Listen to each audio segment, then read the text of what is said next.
칼 세이건의 코스모스라고 하는 두꺼운 책이 있습니다. 아시는 분은 아실 텐데, 어디든지 우리 우주에 대해서 설명을 하는데, 우주의 지름이 여러분 얼마나 될 것 같습니까? 우주의 크기가. 알 수가 없는데요. 현재까지 대략 짐작하는 것은 빛의 속도가 1초에 30만 킬로미터를 간대요. 지구를 4바퀴 반을 돈대요, 1초에. 그런데 그 빛이 1년을 달리면은 그 거리가 얼마나 될까요? 가늠할 길이 없죠. 그걸 1광년이라고 하는데, 그 빛이 150억 년을 1초에 30만 제곱킬로미터의 속도로 150억 년을 달려가는 그 거리가 지금 우주의 거리랍니다. 근데 그것도 안전하지 않은 것은 우주가 지금도 계속 팽창하고 있대요. 우주가 팽창하고 있는데 요즘은 또 그 우주가 수축하고 있을지도 모른대요. 우주가 팽창하면 또 수축하기 때문에. 알 수가 없습니다. 인간의 영역으로는.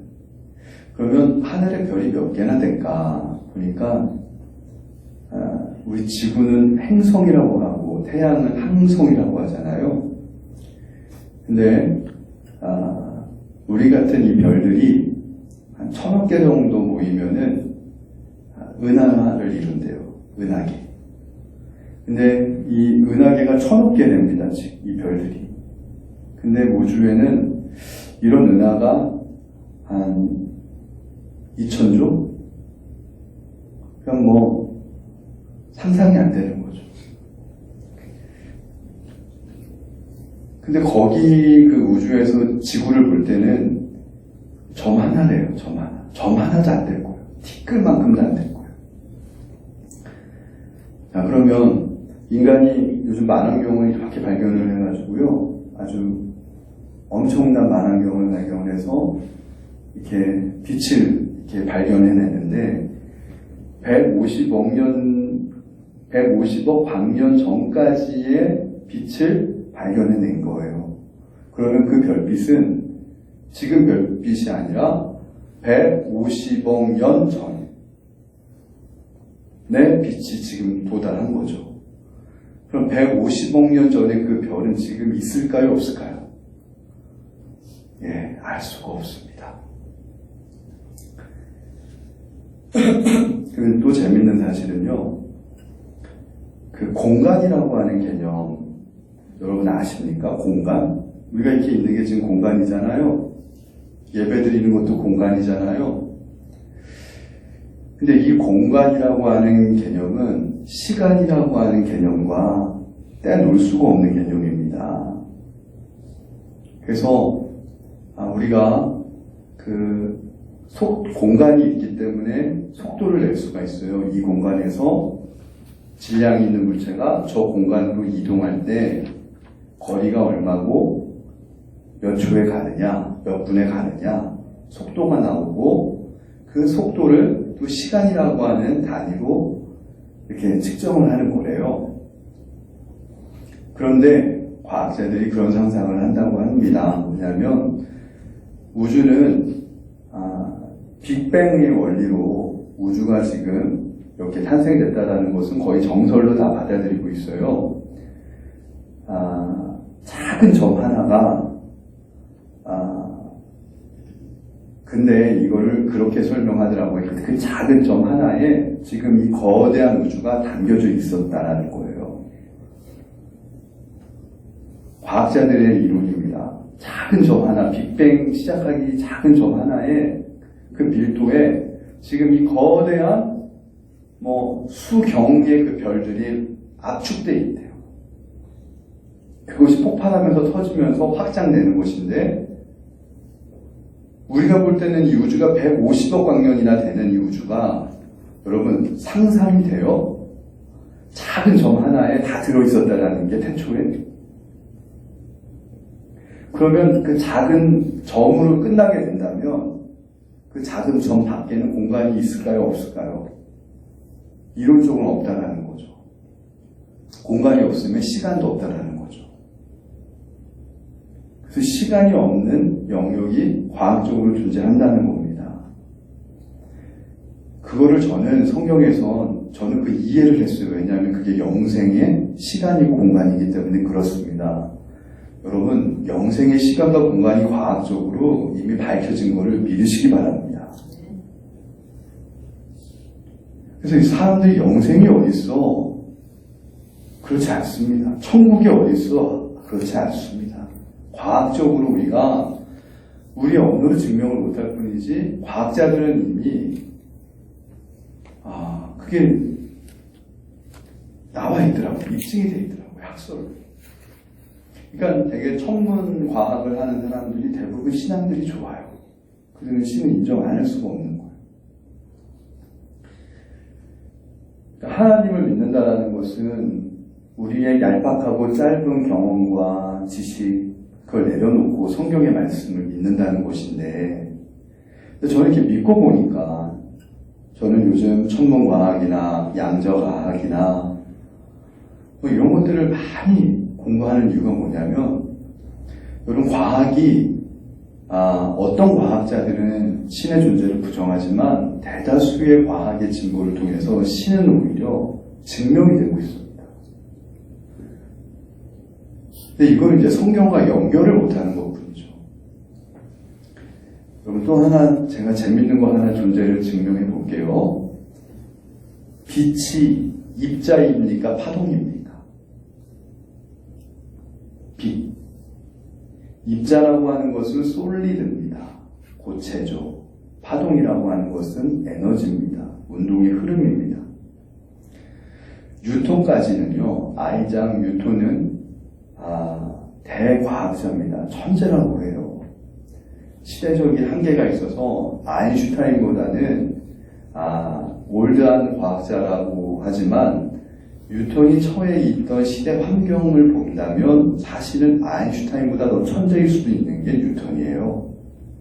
근대 물리학의 혁명을 일으켰던 사람인데 왜 제가 뉴턴 얘기하냐면 뉴턴 때에 발견한 과학적인 정리와 발견들이 지금도 우리 일상생활에서 거의 통용되고 있고 그게 근간을 이루기 때문인데요. 뉴턴이 발견한 게 빛이 입자라는 것이었어요. 그래서 대다수의 과학자들이 불과 100년 전까지 빛이 입자구나. 입자는 알갱이입니다. 그렇게 과학자들도 믿었습니다. 그러다가 실험을 했는데 이게 이제 양자역학, 양자과학의 시발점이 되는 사건인데 과학계에서요. 놀라운 일이 벌어진 거예요. 어느 박스가 있고요. 박스가 있다고 상상해 보세요. 박스 안에 일자로 된 구멍을 2개 내는 겁니다. 그리고 빛을 쏘는 거예요. 그러면 빛이 입자라면은 반대편, 상자 반대편 벽에다가 그림자가 생기잖아요. 그림자가 몇 줄이 나와야 되죠? 구멍이 2개니까 2줄이 나와야 되죠? 그게 입자라는 거잖아요. 그럼 반대로 파동이라는 것은 구멍이 2개인데 거기다가 물을 쏴버리면 어떻게 되죠? 2줄이 찍히나요? 아니면 여러 줄이 찍히나요? 여러 줄이 찍히죠. 왜요? 물은 파동이기 때문에. 그런데요, 물과 같은 액체는 2줄이 찍히는데 2개의 구멍에다가 쏴보니까 빛도 입자라고 생각을 해서 2줄이 찍힐 줄 알았는데요, 여러 줄이 찍히더래요. 한번 실험해보세요. 그러니까 이 충격을 먹은 거예요, 과학자들이. 빛이 입자인 줄 알았는데 왜 파동과 같은 간선 무늬가 찍힐까? 그래서 그 이유를 과학자들은 호기심이잖아요. 알아내려고 그 상자 안에다가 촬영기를 붙였대요. 촬영을 하려고 사람이. 근데 촬영을 하려고 딱 관찰하는 순간 빛이 2줄로 찍히더래요. 그래서 양자라는 거예요. 이 빛은 어떤 때는 솔리드, 입자고요. 어떨 때는 에너지로 그렇게 변환이 된다는 거예요. 어떤 조건 하에 의해서. 그러면 철학적인 질문으로 갑시다. 빛이 입자입니까? 에너지입니까?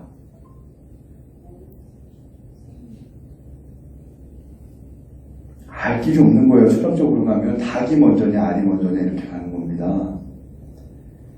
근데 이게 동시에 존재하고 있는 거예요.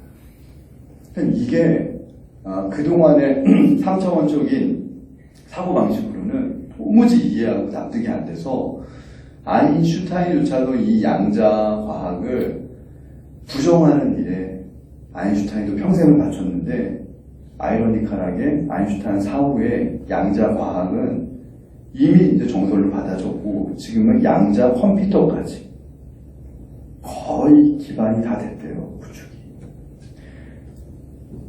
자, 그러면은 과학자들은 이렇게 설명을 해요.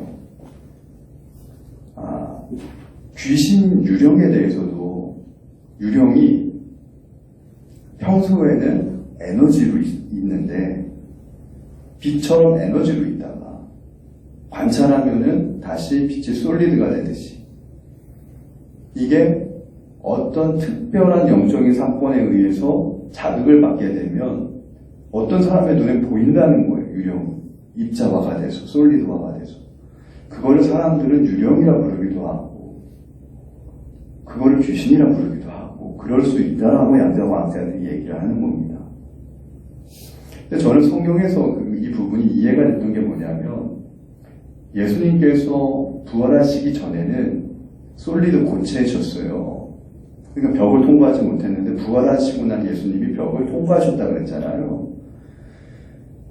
저는 이 양자과학을 만나기 전까지는 이거는 그냥 이성적으로는 이해가 안 되고 신앙적으로 믿음의 영역에서 이건 있는 부분이라고까지만 정리를 했는데 양자과학을 공부하면서 이게 이제 설명이 되는 거예요. 오늘날의 현대과학으로 예수님이 부활하신 예수님이 벽을 신령한 몸이 돼서 통과했다는 사실 얼마든지 지금 증명이 되는 거예요. 근데 과학적으로 꼭 증명이 되어야지만 하나님을 믿겠느냐? 하나님 계속 그렇게 저에게 요구하시는 것 같아요. 근데 저는 그 정리는 이미 다 끝났어요. 과학적 정리 안 돼도 이미 하나님 믿었으니까. 근데 제가 이런 설명을 하는 이유는 무엇이냐면 예수님이 도마에게 했던 말씀이 그거잖아요. 내가 나를 본고로 믿느냐 나를 보지 않고 믿는 자가 더 복되도다.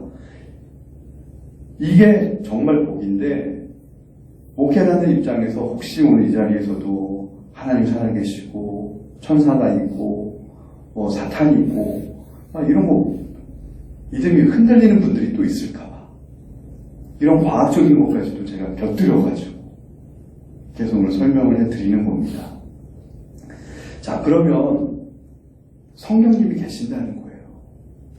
성령님이 계시는데 그러면 이 성령님 오늘 본문의 말씀은 예루살렘을 떠나지 말래요. 부활하신 예수님이 제자들에게 나타나셔 하셨던 말씀이 왜냐하면 예루살렘에 내가 성령을 약속한 성령을 보낼 것이라는 거예요. 성령을 받으라는 거예요. 그럼 왜 우리가 성령을 받아야 되는 것이죠? 자, 그럼 제가 질문 하나 하겠습니다. 구약시대 때는 우리 구약시대를 성령의 시대라고 하진 않습니다. 신약에 와서 오순절 이후부터 신약시대를 성령의 시대라고 구분을 해요. 그럼 왜 구약시대는 성령의 시대라고 구분하지 않았을까요? 그럼 구약에는 성령이 안 계셨나요? 성령은 계셨죠. 왜냐하면 하나님 언제부터 계셨냐면요. 아까 우주의 기원을 얘기하면 빅뱅이 시작하기 이전에 영생의 시간과 공간 그거를 사도 바울은 3층 천이라고 했습니다. 사도 바울이 내가 3층 천까지 갔는데 영계라고 하죠. 3층 천에 대한 비밀은 내가 너희들에게 설명하는 것이 허락되지 않았다. 왜냐하면 사도 바울이 2000년 전에 그걸 설명해도 2000년이 지난 지금도 3층 천에 대해 설명해도 이제 좀 천문과학이나 이걸 좀 보면은 조금 이해되지만 인간의 언어로 이해가 안 되는 부분이기 때문에 하나님이 설명하지 말라고 한 것이죠. 근데 3층 천 갔다 왔다라는 거예요. 3층 천이 있다라는 겁니다. 그곳이 무엇이냐면 시간과 공간이 필요 없는 곳. 시간과 공간 외의 곳. 영생이라는 시간과 공간이라는 곳. 그곳이 하나님의 보좌가 계신 삼층천인데 그 삼층천에 이미 하나님과 예수님과 성령님을 계신 거예요. 자, 그러면은 하나님은 누가 만드셨습니까? 이런 질문을 해요. 거기에 대해 그냥 쉽게 제가 설명해 드릴게요. 하나님은 하나님이 스스로 만드셨습니다. 그것을 모세에게 나타나서 나는 스스로 있는 자이다. 내 이름은 야훼다. I am who I am. 이거는 구약에서 신의 존재 증명을 나타나는 독특한 신학적인 표현이고 예수님도 이 표현을 쓰시죠. 내가 하나님이다라는 표현을 쓰실 때 이건 하나님에게만 붙일 수 있는 표현입니다. I am who I am. 나는 스스로 있는 자이다. 이 말이 굉장히 어려운데 쉽게 풀어드릴게요. 직역해드릴게요. 원래 신학자들은 목사님들은 어렵게 얘기를 합니다. 그래야 좀 있어 보이니까.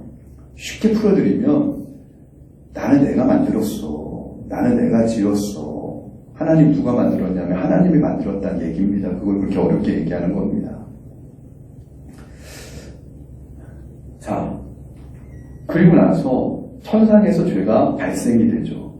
에스겔 28장에 보면은 천상에 하나님이 또 누구를 만드시냐면 여러분 천지창조 이전에도 피조물들이 있었어요. 그룹이라고 하는 피조물이 있었습니다. 에스겔 28장의 그 그룹이 천사입니다. 많은 천사들의 역할은 무엇이냐면 하나님을 찬양하는 것이고 두 번째는 천사 말 그대로 하늘 천자 사가 뭡니까? 심부름꾼이라는 거예요. 사가 사완할 때 사자. 그러니까 하늘에서 하나님 심부름꾼이에요. 하나님의 뜻을 수행하는 심부름꾼이 천사예요. 한자어 그대로 푼다면. 근데 이 천사 중에 기름 부음 받은 천사장이 하나님과 같이 되려고 하는 마음을 먹고 그게 바로 죄의 발생이에요. 피조물이 하나님과 같이 되려고 하는 그 마음이 그게 바로 죄의 발생이에요. 그래서 죄는 사실 천상에서부터 발생이 된 거예요. 그리고 나서 이 천사장을 타락했고 그거를 우리는 루시퍼라고 하죠. 그래서 천사 그리고 요한계시록에는 이 천사장을 따르는 천사가 3분의 1이 따라갔대요. 하늘에 있는 천사 중에 3분의 1이 요한계시록에 나오죠. 3분의 1이 타락한 천사장을 따라갔고 그 타락한 천사장은 우리가 마귀, 사단이라고 부르고 영적으로 그거를 따르는 천사들을 귀신이라고 부릅니다. 이들이 영생의 시간에서부터 쫓겨나서 들어온 곳이 어디냐면은 1층 천, 2층 천, 우리가 얘기하는 코스모스, 우주로 쫓겨 들어온 거예요. 그래서 창세기 1장 2절에 보면 그 마귀들이 우주로 코스모스로 쫓겨 들어왔을 때 흑암이 혼돈하며 라고 하는 혼돈해졌다라고 하는 표현을 쓰는 겁니다. 이게 영적인 언어입니다. 여러분 제가 이 얘기를 하는 것이 무슨 소설을 쓰려고 얘기하는 게 아니라 중요한 이야기이기 때문에 하는 겁니다. 신앙의 기본 토대를 이루는 중요한 이야기이기 때문에 세계관에 관련된 성경적 세계관에 관련된 아주 중요한 부분이기 때문에 하는 거예요. 이거를 우리가 인정하지 않으면 우리가 믿는 믿음은요 그냥 교양이에요. 액세서리 같은 믿음이에요. 능력이 일어나지 않고 역사가 일어나지 않는 그냥 우리가 대학교 가면 선택 과목 교양 하나 선택하듯이 그거밖에 될 수가 없어요. 오늘 제 이야기를 들으시고 이것이 마음속에 부담이 되더라도 들으셔야 돼요. 도전이 돼도 들으셔야 돼요. 저는 제가 믿고 있는 하나님이 얼마나 진짜 살아계신다는 것을 오늘도 여러분들에게 증명하기 위해 이 자리에 쓴 거예요. 그냥 나와가지고 교양으로 예배드리는 게 아니라 여러분 진짜 살아계신 하나님 앞에 선택받고 하나님의 정말 자녀라고 하는 사실을 깨닫으시기를 바래서 제가 정말 이런 얘기를 해드리는 겁니다. 할렐루야. 그런데 이 성령님은요, 자, 이제 천사가 타락한 게 마귀와 귀신이잖아요. 타락한 천사들. 귀신이 들어왔어요, 마귀가. 코스모스에. 그리고 이 마귀를 진멸하기 위해서 하나님이 이 코스모스 안으로 들어오십니다. 영생이신 하나님이. 그것이 창세기 1장에 보면은 첫째 날에 빛이 있으라 하니 빛이 있습니다.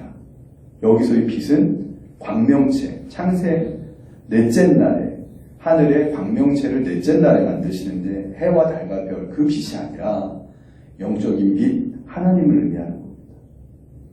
빛이 있으라 하니 빛이 있었다. 이 표현이 익숙하지 않습니까? 나는 스스로 있는 자이다. 하나님에 대한 표현이에요. 왜 그 빛으로 하나님이 오셨냐면 첫째 날에 하나님이 오시기 전에 어떤 일이 있었어요? 우리 코스모스에, 우리 우주계에 천상에서 쫓겨난 루시퍼와 그를 따르는 3분의 1의 천사, 타락한 천사들, 마귀들이 들어왔기 때문에 그 마귀를 진멸하기 위해 빛으로 들어오신 겁니다. 그리고 나서 그럼 인간은 무엇이냐? 사람은 나중에 이 종말이 언젠가 끝나요. 과학자들도 그래요. 우주가 팽창했으면 수축하고 끝난다는 거예요. 블랙홀이 있으면 화이트홀이 있듯이. 여러분, 태양에 수명이 있다는 거 아시죠? 지구도 수명이 있습니다. 저는 갑자기 요즘 희망가가 이렇게 생각이 나요. 지난번에 요즘 미스터 트롯 보십니까? 저 그 미스터 트롯 이런 얘기 잘 안 하는데 한번 봤는데요. 희망가가 조그만 애가 나와서 부르는데 제가 요즘 나이 먹나 봐요. 눈물이 나더라고요. 희망가, 이 풍진 세상에 처음 들어봤는데 희망이 무엇이냐? 부귀영화 누리면 희망이 족할까? 근데 이게 이제 교회에서도 옛날에 복음성가로 사실은 개사에서 많이 불렀던 노래이기도 하더라고요. 찾아보니까. 뭐냐면 사람들이 다 세월의 속절없음을 느낀다는 거예요. 행복하기 원하고 진리가 무엇인지를 사람들 마음속에 다 갈구하는데 세상 부귀영화를 해보고 주색찾기에 빠져보고 다 해봐도 희망이 족할까? 희망이 없다는 거예요. 그 말은 무엇이냐면 정말 희망을 붙잡고 살고 싶다는 거. 진짜 인생에 흔들리지 않는 가치를 붙잡고 살고 싶다는 마음이 있으니까 그 노래 들으면 성공한 연예인들도 그냥 눈물이 나고 숙연해지는 거예요. 인생은 그런 겁니다. 왜 그런 줄 아세요? 하나님이 사람을 영적인 존재로 만드셨기 때문에 그런 거예요. 그래서 사람은 과학자들은 그렇게 표현해요. 우리가 별들에서 왔다라는 거예요. 그래서 별에서 온 그대라고 하는데, 그래서 인간이 별을 보면은 그렇게 감동을 한대요. 그게 인간이란 존재가 별에서 왔기 때문이라는 거예요. 저는 알죠. 별이 아니라 별보다도 더 멋진 영생이라고 하는 시간 속에서부터 하나님의 작품으로 왔다라는 걸 알죠. 인간의 영적인 존재죠. 그래서 밤하늘의 별을 보면은 마음에 감동이 오는 겁니다. 내가 돌아가야 될 고향이라는 걸 알기 때문에. 여러분, 흙이 우리 고향이 아니에요. 이 지구는요, 그 에덴 동산은 사실은 그 영생의 시간을 못 따서 만든 에덴 동산이기 때문에 에덴 동산이 어딨냐? 그건 의미가 없습니다. 그 영적인 영역이었어요. 천지 창조했던 에덴 동산은 실제적 지리적 물리적으로 있는 공간이 아니라 영적인 영역이었어요. 영적인 공간이었어요. 그래서 그걸 창조과학회에서 지리적으로 한번 어디일까 추산해보자. 맨날 찾아봤자 메소포타미아 광야 그쪽인데 아무 의미가 없습니다. 성경을 모르는 겁니다. 과학자들이 해서. 그거는 영적인 공간이에요. 창세기 1장에서 얘기했던 에덴 동산은 영적인 공간이에요. 절대 지리적으로 물리적으로 찾을 수 없는 공간입니다. 그리고 나서 하나님이 사람을 지은 이유는 무엇이죠? 나중에 영생이라고 하는 공간에서 하나님이 우리를 신부 삼으시고 우리와 교제하. 그땐 천사가 우리를 섬기는 거예요. 우리가 하나님 나라의 후사가 되고 하나님 우리와 함께 교제하기 위해서 사람을 지으신 거예요. 그러면 우리는 어떤 존재냐? 성령 받아야 될 존재라는 거예요. 근데 구약시대 때는 성령의 시대라고 하지 않는 이유가 있어요. 뭐냐면 죄가 있는 시대이기 때문에.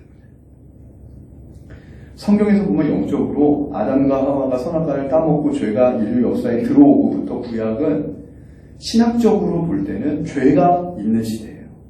그래서 이 죄를 1년에 한 번씩 대제사장이 속죄제를 드리면서 동물, 피를 흘려가면서 갱신하는 날마다 그냥 죄를 대속함을 받았잖아요. 1년에 한 번씩.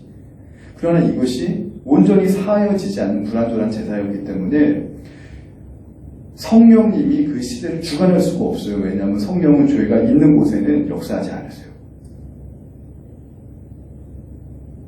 근데 신약에 와서 예수님이 세상 죄를 지고 가는 어린 양이라고 하셨잖아요. 세상 죄를 십자가에서 예수님이 해결하셨어요. 하나님 볼 때 완전히 해결이 됐기 때문에 예수님이 부활하시고 난 다음에 성령님이 오실 수 있는 거예요. 왜냐하면 이 세상에 죄가 없어진 거예요. 예수님 때문에. 죄가 없어졌지만 죄는 계속 지울 수 있어요. 사람들이. 왜? 마귀가 계속 우리를 충동하니까. 그러나 죄는 없어진 거예요. 이 사실이 믿어져야 돼요. 이 사실이 지금 아멘 하시는 분은 믿어진다라는 거예요. 박사학위 받아도 이거는 못 믿어져요. 믿음이 없으면. 그러나 성령의 감동이 우리 안에 있게 되면 이 사실이 믿어지고 아멘이 나오는 거예요. 죄를 저어도 죄는 없어진 거예요. 그래서 성령이 오신 거예요. 오실 수 있는 건데 오늘 예수님은 성령 받으라는 거예요. 예루살렘에서. 그러면 우리 그 질문을 해야 돼요. 예루살렘이 어디인가? 우리가 지금 성령 받기 위해서 다시 지금 예루살렘에 비행기 타고 가야 되는가? 결론은 그렇지 않다라는 거예요. 자, 오늘 이 예루살렘은 어디냐면요. 모리아산이 있는 데입니다. 모리아산이 어디입니까? 감람산입니다. 감람산이 어디입니까? 예수님이 십자가를 지신 곳입니다. 부활하신 곳입니다. 그러면 그곳에서 예수님이 예루살렘을 떠나지 말아라. 약속한 성령을 받으라. 역사적으로 보면 이 감람산과 모리아산에 어디까지 거슬러 올라가야 되냐면 아브라함까지 올라가야 돼요. 하나님이 아브라함에게 감람산에서 누구를 바치라고 했죠? 아들 이삭을 바치라고 했습니다. 그리고 하나님이 아브라함에게 많은 씨를 준다고 얘기했어요. 하늘의 붓별처럼 바다의 모래알처럼 많은 씨를 주겠다고 했는데 아브라함에게는 아들이 몇 명 있었는 줄 아세요? 8명 있었어요. 이삭을 포함해서. 아브라함이 후처가 있었습니다. 사람만 있었던 게 아닙니다. 후처를 통해 낳은 자식까지 합하면 7, 본처 이삭 1명, 그래서 도합 8명이었는데 하나님이 아브라함에게 내 씨들을 통해서 하늘의 뭇별처럼 바다의 모래알처럼 무수히 자녀를 후손을 주겠다고 하지 않고 씨라고 하는 복수형을 썼어요. 여러분 상식적으로 생각해 보세요. 8명을 통해서 번식을 시키는 게 더 많은 후손이 나오겠습니까? 죄송합니다. 번식이라는 말을 써서. 한 명의 자손을 통해서 번성하는 게 더 많은 후손들이 나오겠습니까? 8명이죠. 근데 복수형을 쓰지 않고 하나님은 오로지 한 단수형을 썼어요. 이삭을 통해서만 하늘의 뭇별처럼 바다의 모래알과 같은 약속의 백성을 일으키겠다라는 거예요. 왜 그럴까요? 그 구조를 알 수 있는 것은 제가 설명해 드릴게요. 이 약속들은 아브라함과 그 자손에게, 아브라함과 그 자손 뭐예요? 아브라함의 8명의 자손에게 말씀하신 것인데, 여럿을 가리켜 그 자손들이라고 하지 아니하고, 여럿은 뭡니까? 이삭을 포함한 7형제들 자손들이 하지 아니하고 오직 한 사람을 가리켜 내 자손이라 하셨으니 곧 그리스도다. 자, 왜 한 사람을 가리켜 내 씨라고 말했냐면 그것이 곧 예수 그리스도를 가리킨다라고 갈라디아서 3장 16절에 얘기하는 거예요. 예수님은 독생자십니다. 그래서 둘이 될 필요가 없어요. 그래서 절대자 예수 그리스도이시기 때문에 복수형이 아니라 단수로 표현한 것이에요. 이게 신약의 갈라디아에서 풀어지는 거예요. 그래서 예수 그리스도를 설명하기 위해서 이삭 한 명을 가리켜 내 씨가 하늘의 무별처럼 번성할 것이다라고 말씀하신 겁니다. 자, 신약 갈라디아서에서는 히브리서에도 얘기하지만 아브라함의 영적인 후손이 예수 그리스도시다라고 분명히 못 박아 정의하고 있습니다. 자, 예수님이 아브라함의 영적인 후손이라면 오늘날 예수님을 믿고 있는 사람들의 숫자가 3억 명이 넘습니다.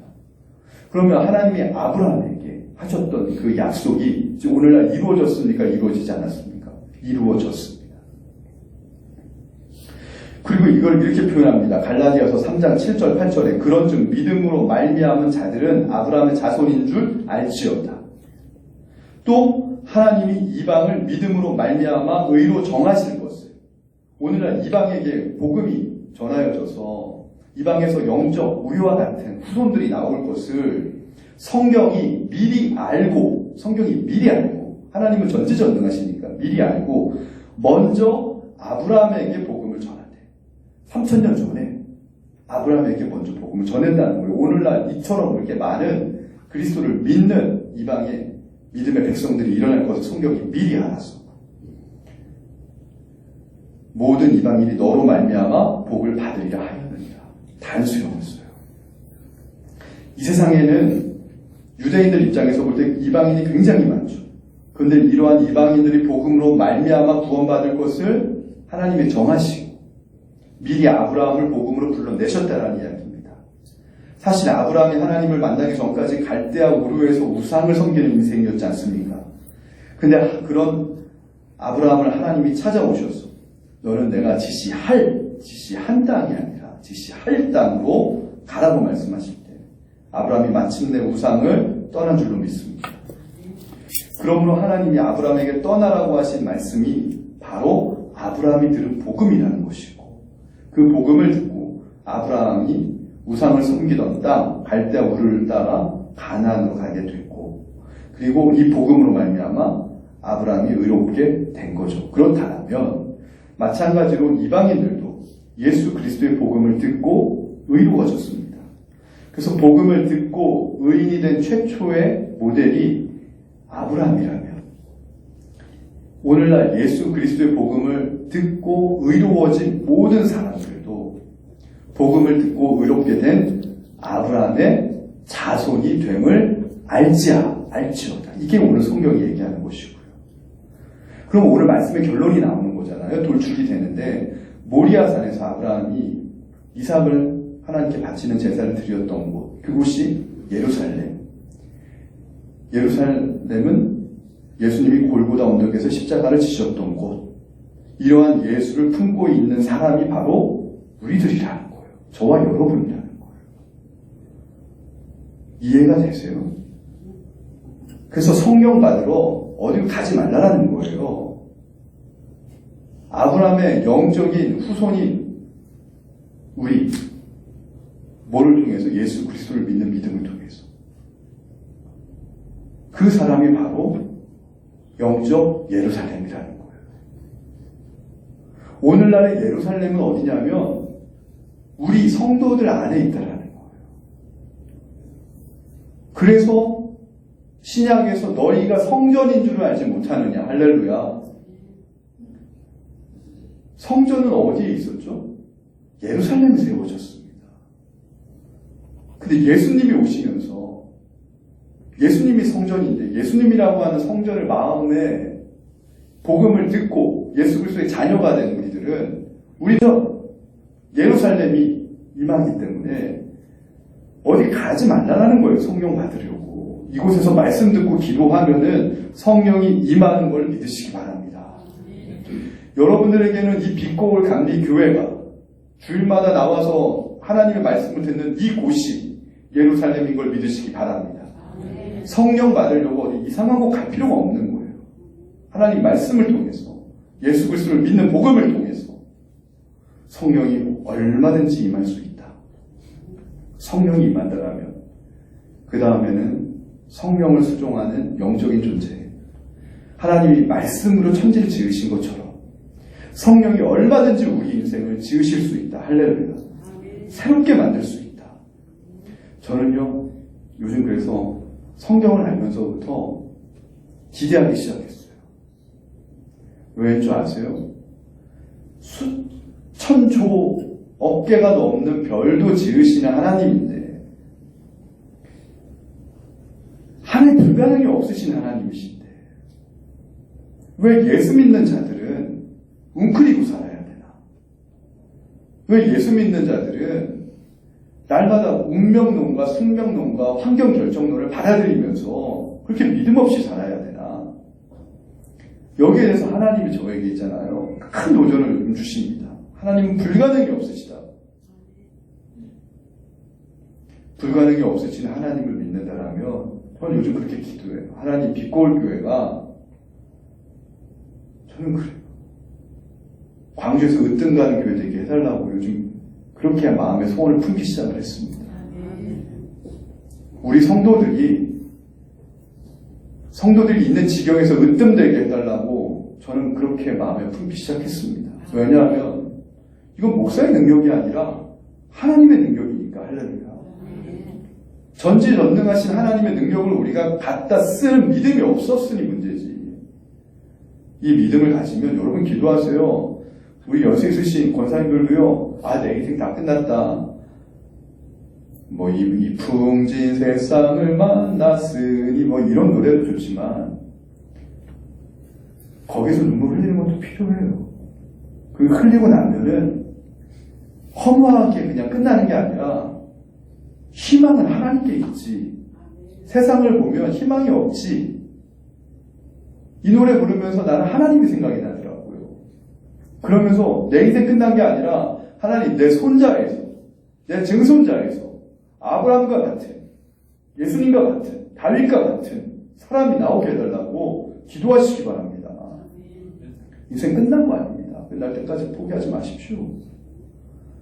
여러분 아직까지 젊은 분들은요, 하나님께 기도하세요. 내가 하나님 쓰임받게 하여 주시옵소서. 자녀들 잘 키우게 해달라고 기도하세요.